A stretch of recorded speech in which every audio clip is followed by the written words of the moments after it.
ko tohunga puoro e whare ana I te papa.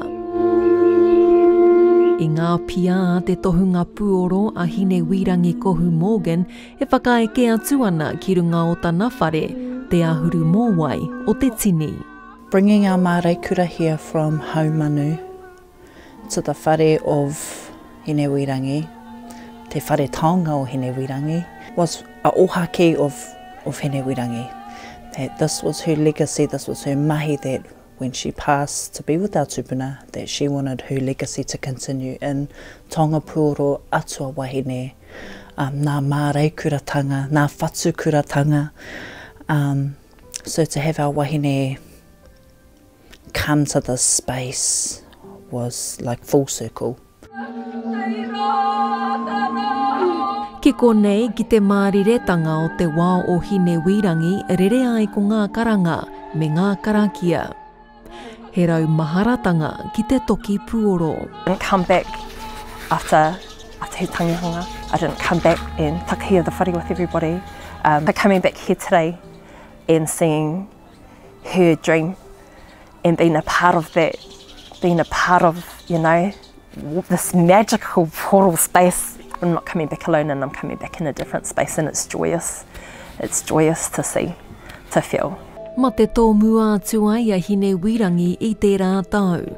He kai tito, he tohunga o te ao puoro, me ngā kōrero tuku iho, mo ngā atua wāhine.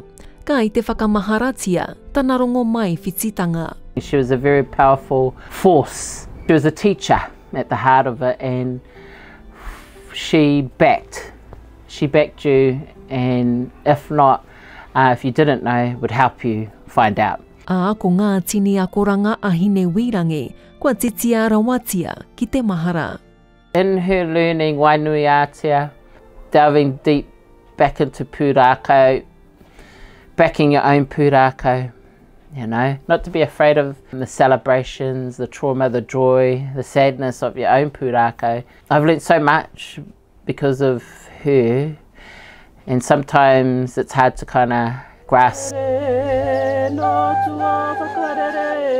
Hine talks about finding the healer within, and she was very staunch on, I'm not here to tell you what to do, I'm here to open those doors for you that we may have slammed shut or that we hadn't opened before. So to have those Māori kura come into the whare, to see all these taonga in the space, that we too can have all these taonga. We've just got to do the mahi to search, to kōrero, to wānanga about what these gifts and taonga are that our tupuna left us. He wahine auaha a Hinewirangi, a whakaro a tangata nei.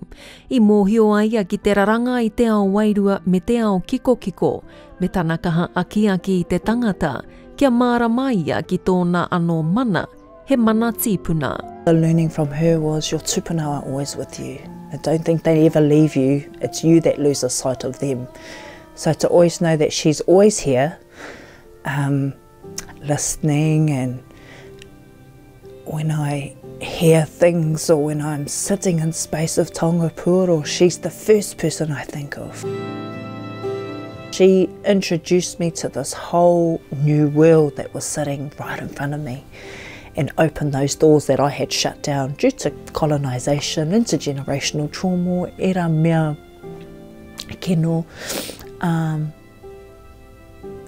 showed me that our tupuna left us these gifts, use them. He oi tērā te kōrero o rongonui a te mārei kura nei, kai te paoro tonu. The key messages from Hinewirangi is that you're tupuna given, so you be tupuna driven.